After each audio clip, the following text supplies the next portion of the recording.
అతిపెద్ద షాపింగ్ ప్రపంచం సిఎంఆర్ మన నంద్యాలలో ప్రముఖ సినీ తారలచే డిసెంబర్ 6న గొప్ప ప్రారంభం. బట్ అప్పుడు రెమ్యునరేషన్లకి ఈ రెమ్యునరేషన్లకి చాలా తేడా ఉంటుంది కదా.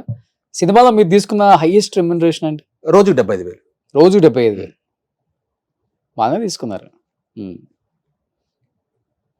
ఇప్పుడు వీళ్ళంతా సీరియల్కి రోజుకి 10,000 15,000 ఇస్తారు. 15 అదే రోజుకి. ఇక్కడ హైయెస్ట్ ఎంత 25 మహా అంటే 30. అంటే బడ్జెట్ వాళ్ళది అంతే. అవును. బట్ సినిమాలో చేయాలన్నదే మీ తపన. సినిమా అని కాదు, ఏది వచ్చినా చేస్తాను. అంతే. ఏది వచ్చినా చేస్తా. ఆర్టిస్ట్ అండి నేను. ఇప్పుడు మీరు కెమెరా పెట్టి అన్న నీకు 5,000 ఇస్తాను, ఆ బాత్రూమ్ కడిగే సీన్ ఒకటి ఉందని చేసేసిపోతా. ఆర్టిస్ట్ అండి నేను.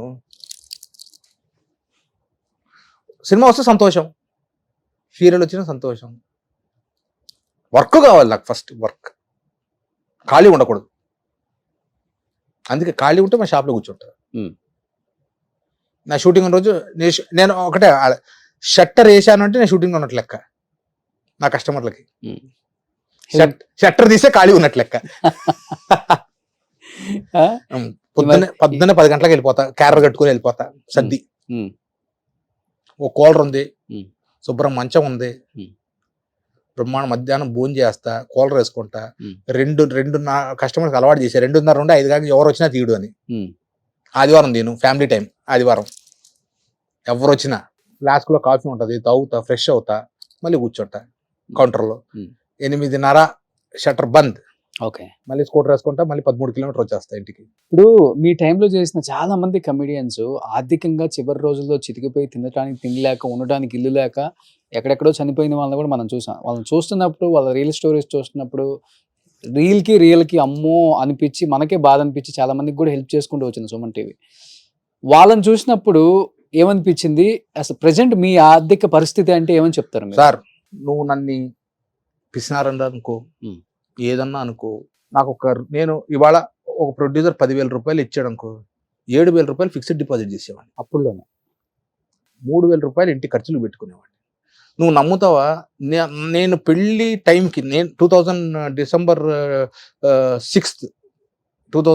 6 నా మ్యారేజ్ అయింది. అప్పటికి మోతీనగర్లో 3 బెడ్రూమ్ ఫ్లాట్, ఒక 10 లక్షల బ్యాంక్ బ్యాలెన్స్, ఇంటికి కావాల్సిన ఫ్రిడ్జ్, టీవీ, మంచము, పరుపు దగ్గర నుండి అన్ని చేసిన తర్వాతే పెళ్లి చేసుకున్నాను. మా ఆవిడ 3 మల్లెపూలు ఇప్పించండి అంటే మా నాన్న దగ్గరికి వెళ్ళి, డాడీ మా ఆవిడ అడుగుతుంది, అంత దరిద్రంగా ఉంటుంది. అట్లా అప్పుడు డిపాజిట్లకి 1,200 ఉండేది నెల వడ్డీ. ఇప్పుడంటే 400 చిల్లరకి పడిపోయింది.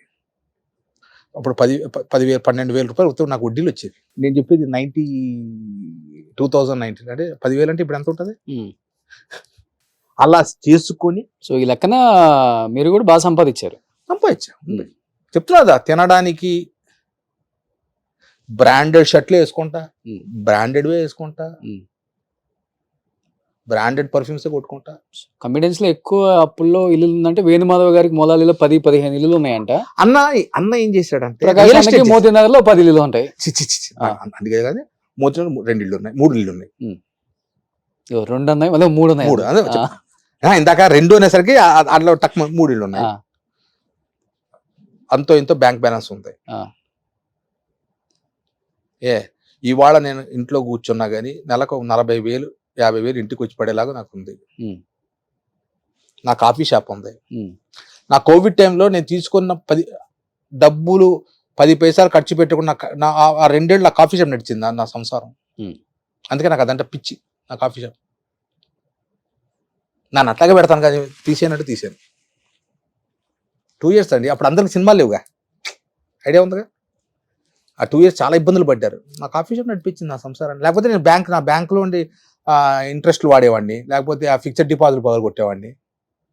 పైసా లేకుండా ఇది నడిపింది. అన్న ఒకటే అన్న, మనం ప్లానింగ్ అన్న ఉండాలి లైఫ్లో. ఎందుకంటే ఈరోజు ఇప్పుడున్న క్షణం నెక్స్ట్ లేదు. సో వచ్చే క్షణం గుర్తుపెట్టుకొని మనం ప్రిపేర్ అయ్యాలి.